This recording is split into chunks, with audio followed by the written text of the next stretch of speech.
Hey everybody, welcome back to our channel LifeSnapShot. Evelyn, Greg, Muttley here from Australia. Mate, what a beautiful day. We're coming up, the end of this week, we're going to have daylight saving, so the daylight hours are going to extend, which is really cool. I love this time of year. My electricity bill, pretty much, I'm hoping this year it'll only be a couple of hundred, if that, for summer. It used to be the year prior, summer was zero, but I'm doing the calculations and the prices are going through the roof.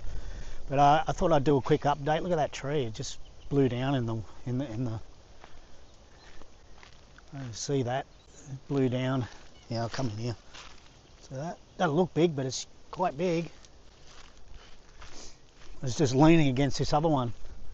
So yeah, this is all growing, the grass is all growing, everything's going off a little bit. House looks great. We've got the it's just a quick update, and then I'm going to go in and I'm going to talk about the investments that we've had since last year and how they're going. There we go.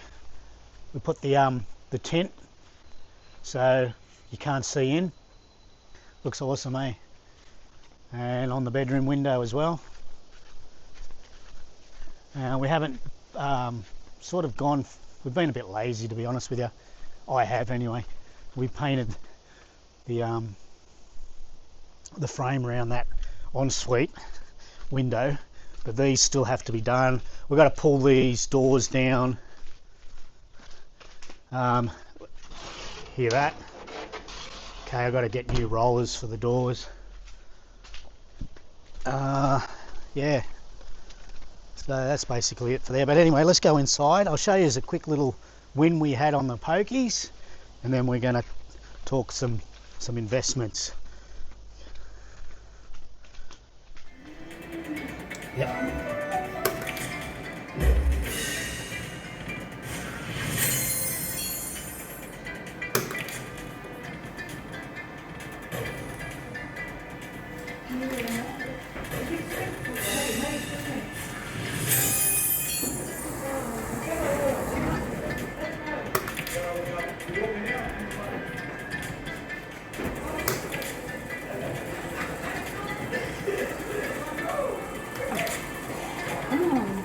Don't stop there.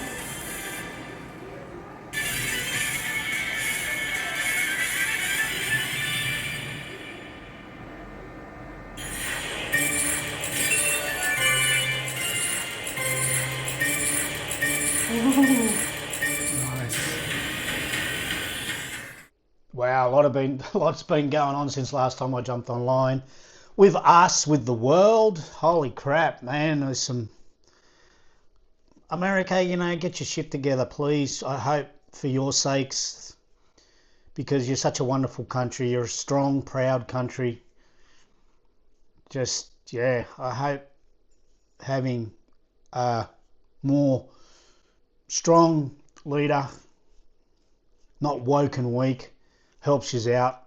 And, us in Australia, well, the people that I know, the people who are watching, support you and want you to know that the world's watching, and we love you, man. We always do. America and Australia have a great relationship, and the true Australians will always have your back. So we wish you well through these just challenging times. It's just amazing what's going on there. So, well, we got our issues here too. Anyway, let's just get into it. Look, I have been doing videos,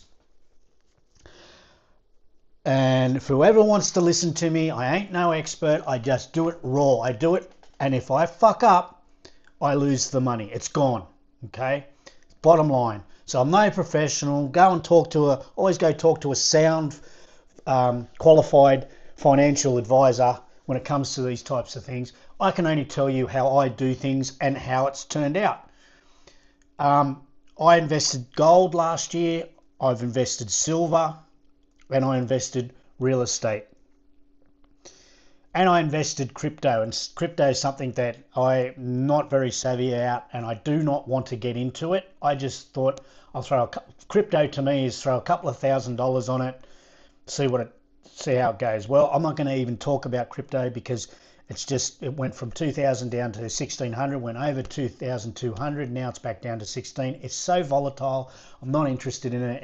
It's just, I can't sleep at night if I had any more money invested in crypto. If I had like tens of thousands, wouldn't be sleeping at night. So crypto for me is, as soon as it gets up near 2,000, I'm taking it out. I'll class it as a loss, but I should be able to break even.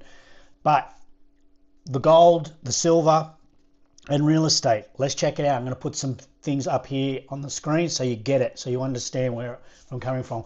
November last year, I invested in gold. It was $3,900 an ounce. At this present time, it is, I've forgotten, I think it's 50.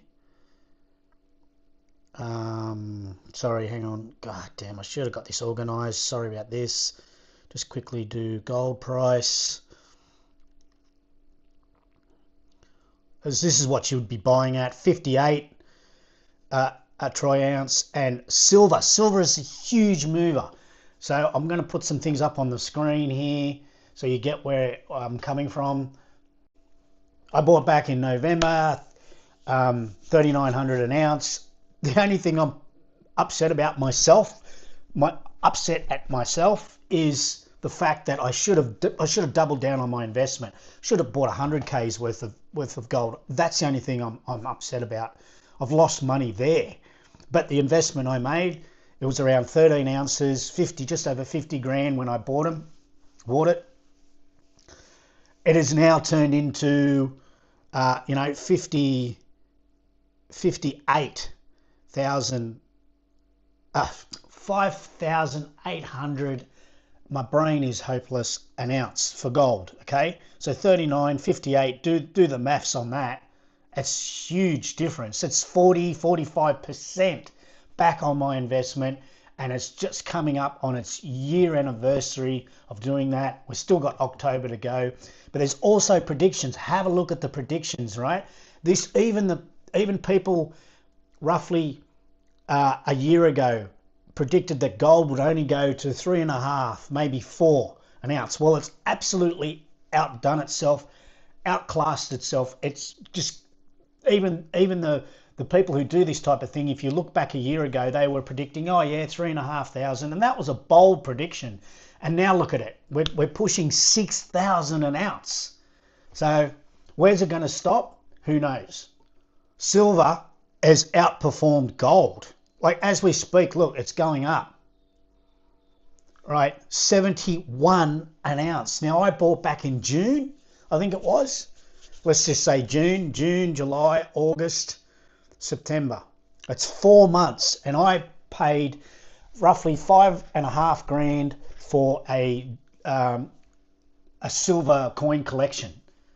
I haven't sold any. I sold one silver coin, and that taught me I'm going to back off. I'm going to wait. And it's just a great investment. Now, if I was to sell that collection, it's 108 ounces of silver there, all the silver content in that thing. We're talking 71 calculator. You probably wouldn't get 71, let's be real about it. You'd probably get around the 67. 67 times 108, 7,200. So just in scrap alone, 7,200. I'm just being blah blah about this. Minus 55, $1,700 since June. That investment has made me.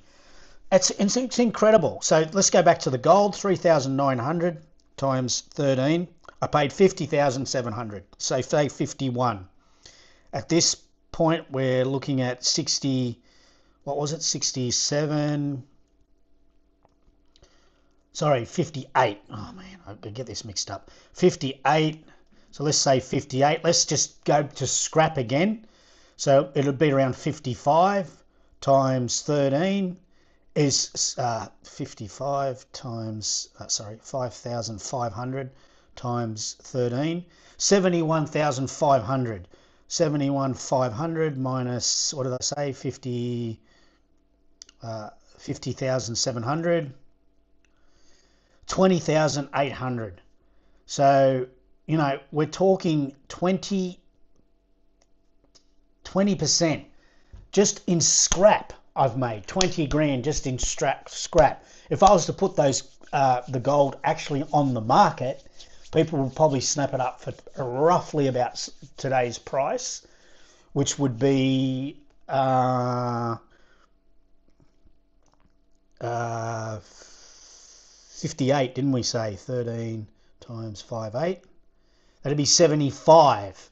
So just in scrap alone, you've got to sort of understand, right, that I'm trying to give it the worst case scenario. So I went completely broke right now. I desperately needed to sell this stuff. It would sell really quickly and I would get at least 20 to 25% back on my investment. Now, I'm never going to do that. I'm not that stupid with money. I'm not that stupid with predicting the future and making sure my future is solid. To me, it's easy to do. Okay. So if I was to start putting them on the market, I would double my money because I've got gold coins there. I've got gold bars. I've got all sorts of stuff. I would be putting it on the market. And if you just check eBay, you know, some of the coins I've got would be selling for around $2,000 where I only paid $1,000. I would make roughly 100% on my investment. So, hey, I'm just going to sit on it. Like I said, it's going to be a long-term thing. We aren't going to sell anytime soon. Okay, let's go into interest rates. Interest rates prediction. You have a look on the screen there. They're predicting another 1 to 3 rate cuts. Now, you can interpret this a couple of ways. People with a massive mortgage, yeah, okay, you might be feeling a little bit less pressure because interest rates drop down a bit more. Okay, great, good on you. But the problem is with this government, how they're recklessly spending, you're not going to save much money when it comes to your grocery bills, your petrol bill, your electricity bill, all these things, regos, insurance, all that's going to go up in 2026 no matter what. So you're still going to have to look at whether you saving the money off your mortgage is counterbalancing how much more you're going to pay for just everyday life living in Australia. That's basically it, really. But for me, I feel that ship sailed. If you look at this graph here, you look at this thing here, it tells a story. Less than 4% chance of an interest rate cut. There won't be an interest rate rise, but I'm predicting next year there will be. Because the government's just out of control when it comes to spending money. There's no logic to it. It's crazy. So yeah, my prediction is on hold early next year, and probably after the financial year next year, I reckon they'll go up just a little bit, but they'll go up. And me being a self-funded retiree, that's good news. Now, another thing is, have a look at this little story, is the house prices. I can't understand why people think that if the house market crashes, right, it crashes, that's a good thing. It's not going to be a good thing for anybody. Certainly it won't be a good thing for first home buyers. It will not be a good thing for investors. It will not be a good thing for average Australian families, okay? And I'll tell you why. First of all, the crash will just make, if there is going to be a crash, this is number one. If there is going to be a crash, it'll be not like anybody's expecting a crash, especially people who don't own a home and don't understand the market. There'll be a decline, okay, with house prices. That's about it, just a little bit. And it won't be across the board.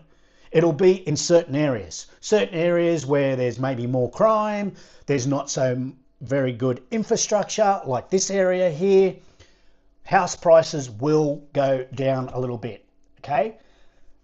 The counterbalance to that will be this. Let's just say tomorrow the housing market just takes a dive for whatever reason, okay?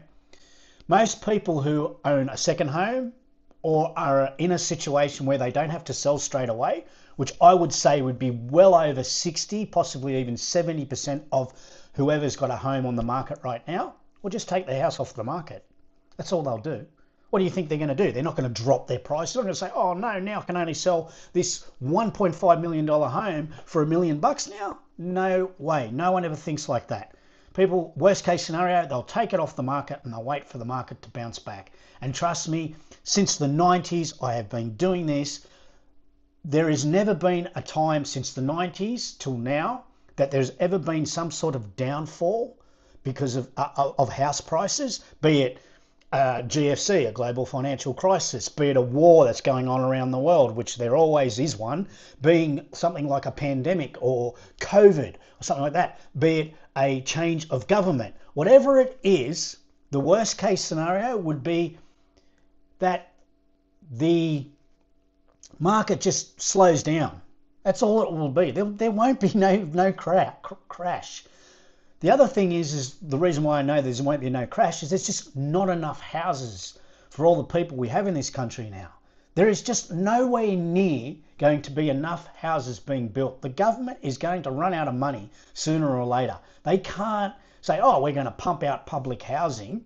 They can't afford it. They can't do it. They can't just keep borrowing. And even if they did that, house prices would still go up. So it's really a catch-22 situation when it comes to first home buyers, someone who's trying to get into the market to buy a home. You need to buy I was going to swear then. You need to buy a home. It might not be ideal, the situation that you're in, but you need to get into the market. And be it maybe you buy it out of state, you buy it in a rural area, you're going to, in the long run, benefit from that investment, okay?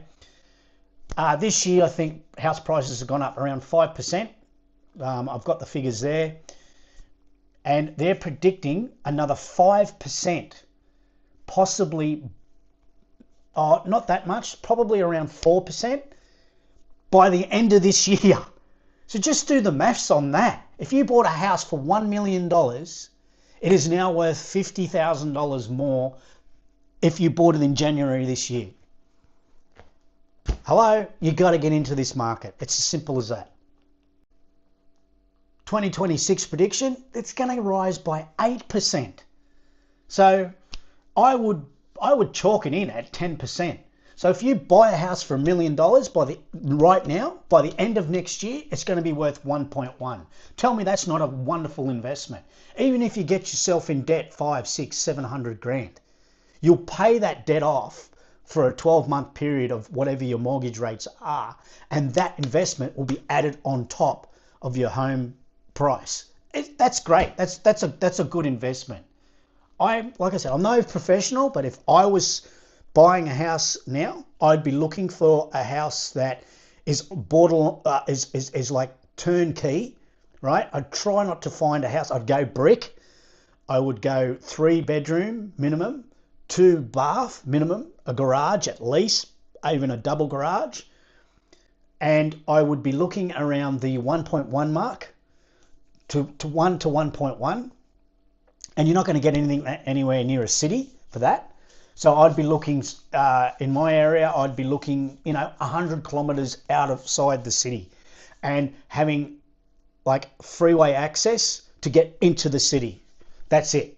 And trains around and stuff like that, infrastructure. So that worst case scenario, you can jump on a train and within an hour, you're into the CBD. You know what I mean? That can be done both north side of Sydney and south side of Sydney, west of Sydney. You can do this type of thing. So there's still places out there that you can get in on it. Build yourself up mate, forget this 5% thing. Anyone first home buyer, please forget this 5% deposit. To me, that 5% deposit is just going to bury you. If you think you can only just afford 5%, and you're going to go into the housing market, that's a bad move. You're going to be right on the balancing beam to either make it or break it here. One thing goes wrong, interest rates start going up, all the cost of living is definitely going to keep going up. You're not in a financial position to do it. You need 20%, okay? You need 200 grand, right? And then you would go and buy $1 million home. You would put down, say, 125,000 straight down on the home. You go and see that, you talk to the bank, you say, listen, I've got 200 or 220 or 250 grand. I'm going to put down 100, 125, $150,000. You see how I'm talking this way? It's like you're going to see the bank and you've got 250 grand, but you're only going to put 100, but you might put 125, you might put 150 because you can afford it. So the bank's going to go, okay, this guy's got his marbles working well, because he hasn't just gone, here, I've got 100 grand, here it all is, and now I'm going to start trying to save. Now I'm going to start trying to budget my books. It's not going to work like that. You need 200, 250 grand, go and look for a house, 1.1, 1.2, put 150 max on it, put another 100 in a bank account with the with the bank you're with, so that you've got that to fall back on, and head down, ass up, go for it, start working 1, 2 jobs, whatever it takes. You will make it. I did this, okay? Anyone thinks that back in the 90s when I started doing this it was easier? You're living in a fantasy land. It was just as hard. Yes, houses were 10, 15 times your wage, 100%. It was the same as what it is now. The only difference is it was a little bit less of a predictability of what was going to happen in the future. Now you can kind of predict it. I reckon in the next 15 to 20 years, you'll be safe as sound as a brick wall, mate. The China Great Wall. You'll be safe for that long, because there ain't going to be no housing crash. Only way a housing crash is going to happen if there's too much on the market, too much being sold on the market. We all know that's never going to happen. It's never ever going to happen. Not in the next 20 to 30 years. Then they might catch up. But the supply and demand right now, there is no supply and massive amounts of demand. You have to get into this market, or you're never going to get it. You're always going to chase the market. You're always going to be one step behind. You've got to get those couple of steps in front. So my advice is, don't worry about 5%. You need 20%, and that out of that 20%, you need at least half of it, 10% of you're in control of it. Okay, give the bank the 10%, show them that you still got another 10%, and mate, the bank's going to say, no worries, we'll give you, we'll give you 700,000-800,000 or whatever they're going to say. You say, no, I only need the budget that I want, which is 600, 650, and you will be so far ahead of the game. In about 5 years to 10 years time, you'll be considering to buy another home. That's how good of investment you'll have. 100%. That's how I would do it. So we both went and got our, this is just off topic here, we both went and got our teeth checked. I got my teeth clean, they're pretty good. I got one hole there, whatever, right? Evelyn did the same. Her teeth are pretty bad, unfortunately. I want to fix it for her. She decided, and she's right, it is cheaper for her to fly over to the Philippines, spend 21 days there. Mind you, yes, she's got family over there, so there's no accommodation, but she still will be probably staying in a hotel because her family don't have, aircon and all that sort of stuff, running water. I shouldn't laugh about that, but anyway, well, they're happy. So it's cheaper for her to, fly over there, accommodation, eat, enjoy herself, have a bit of a holiday and fly back, than it is for her to get dental work here in Australia. Just let that sink in. All the best. Thanks, everybody. Really appreciate all the support. Chuck us comments, stuff you want to know, subjects you want to know. Maybe I can help you out, Take care. All the best. Not what you know, it's who you know. Cheers.